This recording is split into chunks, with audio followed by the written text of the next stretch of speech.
All right, Legion, as promised, the chicken mansion walk around. So a couple of things about the chicken mansion, a couple of things that we wanted to make sure that we addressed. One, we wanted to be able to house 40 chickens. That meant that we needed to have at least 120 square feet of coop space to hold 40 chickens, because you want an average of 3 to 5 feet per bird. So what we did was we built a raised coop with a dual chamber setup, so that we can either raise one flock of 40 birds, or we can raise multiple flocks at the same time. So right now we've got our ladies in this side of the coop. This side of the coop right now is just storage. And it is divided by this beautiful little removable divider that I designed into the overall design of the chicken mansion. We'll go inside in a minute, but this is all pretty standard stuff.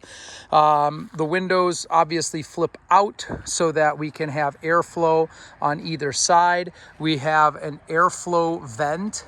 There's no window in that. That is literally just chicken wire with a little bit of a hip roof there. Just a little bit of a hip roof there that is going to take care of water and stuff getting in there. What's up, bud? In a little bit. So, sorry, kids were interrupting there. We've got our laying boxes. These are pretty standard as well. What I wanted to do, this is basically a Carolina coop type design. Obviously we've got the roof to keep it nice and dry for when the girls are laying. But I've got a couple of barrel bolts there and a little handle that we can just flip this down and get the eggs out of there. I still have to put dividers in here. That's one of the few remaining things that I've got. But right now we're more pressed to get the garden done. So the dividers will come when the girls start laying in about 12 weeks. I will make sure that I have got the dividers in the boxes by the time the girls are actually starting to lay. So we've got basically, this coop is mirrored. So there's a nesting box on this side. There's also a nesting box on the opposite side. So this is an 8-door coop. We've got 8 doors, 2 doors per kind of bay, if you will. And the reason that we did that was that I wanted to make sure that we could take a rake from one side and push it into the tractor bucket on the other. So basically, if we had a wheelbarrow on the opposite side, or a tractor bucket or something along those lines, we could come in one side, we could take a rake or a shovel or whatever, and we can push all of the material into a bucket on the opposite side. Or we can basically rake from both sides. Because of the depth of the coop, we wanted to be able to clean the coop efficiently and with as little hassle as possible, which is why we went with the raised coop design as well. One, a raised coop is far more predator proof than a coop that's on the ground. That's one of the design factors that went into doing a raised coop, was we wanted to make sure that it was as predator proof as possible. As far as the windows go, like I said, these are all hand built windows. They've got a couple barrel bolts on either side. Again, stealing the Carolina coop designs, we're using a dowel, an oak dowel. That's actually, there's a hole drilled out here. If we wanted to shut the windows, we could take the oak dowel out and go ahead and shut the windows. It's hot here in South Carolina. Most of the year, these windows are just going to be open, which is why I caulked them to make sure that they were waterproof. Now, there will be a little bit of water that's going to sit on this edge that we're going to want to watch for. But generally speaking, it shouldn't be too much, since we have an overhang here that should, as you can see from the drip line, that should eliminate most of the water pooling in the edge of the window. If for some reason it did, we just need to be aware of it, and we might have to someday replace the windows or remake the windows. Every window does have a black hardware cloth to keep everything out, so we don't have to worry about any predators getting in that way. And the side vents also have that same hardware cloth. I just bought regular hardware cloth and painted it. So like I said, this is a mirrored coop. We've got the same nesting box built the exact same way on this side as the other side. Also still needs the dividers. So just a real quick, like I said, this divider is removable.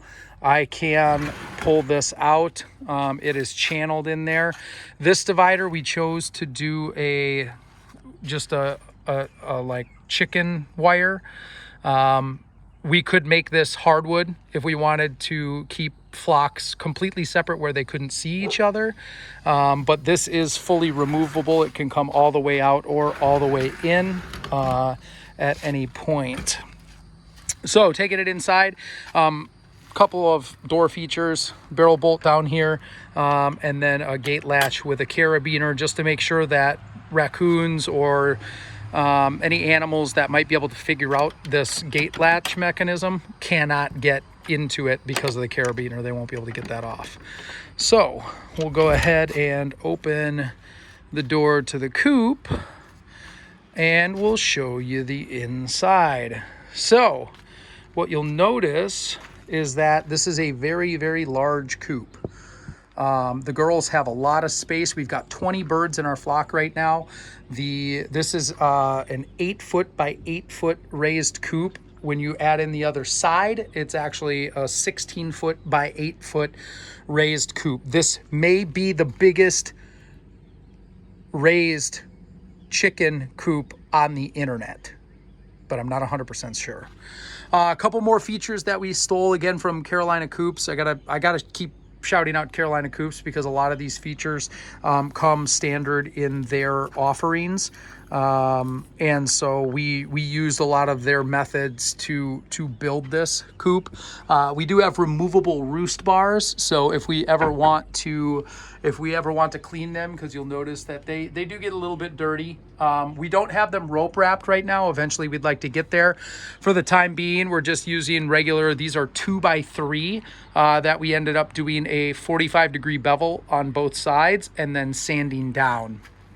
I made the brackets that are used to hold the roost bars in place. It's just a little metal tab there with a couple of pieces of wood on either side to hold the roost bar in place. And like I said, these are fully removable so that when we need to take out all of the material and replace it, which we're going to starting to get to at this point. I just put a fresh layer of shavings in here. In about 2 weeks, we're going to end up having to clean the coop. And that's going to be a once a month, every month to 6 weeks. We're going to be cleaning the coop out. So these roost bars are completely removable. I've got brackets, same brackets on either side. And I just took a little piece of angle iron and a couple pieces of wood. And that's how I put together these brackets, and the 2x3 fits right in place. And it's very easy to remove as needed. Right now I only have 2 roost bars in here. I may put a third in here. We're gonna see. I might put a third just a little bit higher up on the other side. But for right now, the 2 roost bars seem to be sufficient. Like I said, the nesting boxes are fully accessible from inside and outside. And this is the divider. Like I said, it's a fully divided coop right now. The upper area is also divided with chicken wire. If I needed to, I could put a hard divider in there, a piece of wood to block off and make this fully segregated coops. But essentially, This side right now is being used for storage and to house sick birds, feed and stuff like that, because we don't have a lot of other storage for stuff. I'm also running a fan because, like I said, it gets real hot, especially during the day here in South Carolina. I want to make sure these girls stay cool, so we've got an extension cord and a little box fan that we can kind of change the speed on depending on how hot it gets. But yeah, that is the walkthrough of the chicken mansion. If y'all have any questions, make sure you leave a comment below. I'd love to answer any questions that you might have. I just wanted to show you the other side. There's not really anything in here right now besides storage. We're storing some tools and some things as we continue to work on the chicken mansion, the couple of things that we have left, as well as take care of the girls. Lastly, we'll go ahead and walk around this side here. We decided that we were going to build a small run for them. Something that, as you can see, our girls free range. All of the girls are out free ranging, cleaning up all the ticks and the bugs and the scratch and all that. But if for some reason we wanted to keep them in, or at the end of the night to get them into the coop, it's a lot easier to corral them if we have a run. So we did just a small run here, nothing too fancy. We put some of these bigger poles in the ground that we had recovered from the garage, and then a couple of T-posts that I ended up rigging up with some scrap lumber that I had left over from the project that I ended up just zip tying to the T-posts so that we could get a little bit higher with the chicken wire. If you guys have ever used chicken wire, you know it's pretty flimsy. It doesn't hold very well. So we've got a combination of staples and nails that are kind of holding our small run together. I would say that we're probably looking at about 16 feet by 20 feet is our little run in here. So combination of T-posts, zip ties, staples, and our posts here. And then we also, for shade during the day, if the girls are out but they don't want to go back in the coop for shade, they can actually shade underneath the raised coop, which was one of the benefits of doing a raised coop as well. And so I ended up fencing in the whole coop, the whole underside of the coop, so that they kind of had a little bit of protection in here, but we could also corral them at the end of the night to get inside. So this is a fully fenced run. The run itself is not predator proof. I did not dig this fence in. We are going to come back and we're going to fill some of this in so that the fence is, filled on the ground. We will end up doing that. Hi, ladies. Well, hello there. We will end up filling that fence line eventually. It's not a high priority at the moment, and I do still need to build their ramp. I want to put slats on the ramp so that it's easier for them to walk up and down, though they don't really have too much of a problem walking up and down the board as is. The last little thing that I threw in here was a little stopper.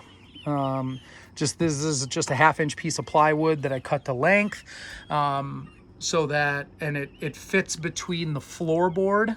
I don't know if you can see that, but I've got the floorboard is actually, this entire coop was meant to be sheathed inside, which I basically was going to add this 1/2-inch plywood to the whole inside of the coop, similar to what we've got over here. But we liked the look of it so much that we decided to just leave it. The benefit to this here is that this keeps all the shavings in. As you can see, we kind of had a pretty big mess made. The girls like to kick a lot of the shavings out of the coop. So this is going to help us save on some material and material costs. For the girls kicking this out of the coop, it'll keep this in a lot more than normal. So we've got a little cabbage here that I hung by some paracord, and I screwed a little leg bolt in there. This is just a little thing to give them some fun. Keep them from getting bored too much while they're out and about, because we did have a bullying incident where a couple of the girls were in the process of the pecking order being established, were bruised on their back. They lost some feathers, and there was a little bit of blood there too. And so we wanted to make sure that we could take care of them. We had to separate them for a couple of days. And when we found the bully, we actually separated the bully for a couple of days as well to lower her status in the pecking order as well. So part of this was we added some protein to their diet. I've been giving them mealworms fairly regularly, and we wanted to give them a little bit more to do. So that hopefully will resolve any of the ongoing bullying issues that we might have. So yeah, that is the chicken mansion. That is our small run. Again, it's not a covered run. It's not a predator proof run. The coop itself is predator proof. But the run is not, and we decided that we didn't want to predator proof it because of A, cost, and B, effort with all of the other projects that we've got going on. So welcome to the Faith Brothers Farms Chicken Mansion. Like I said, if y'all have any questions or anything, feel free to leave a comment, and I will try to answer them as soon as I can.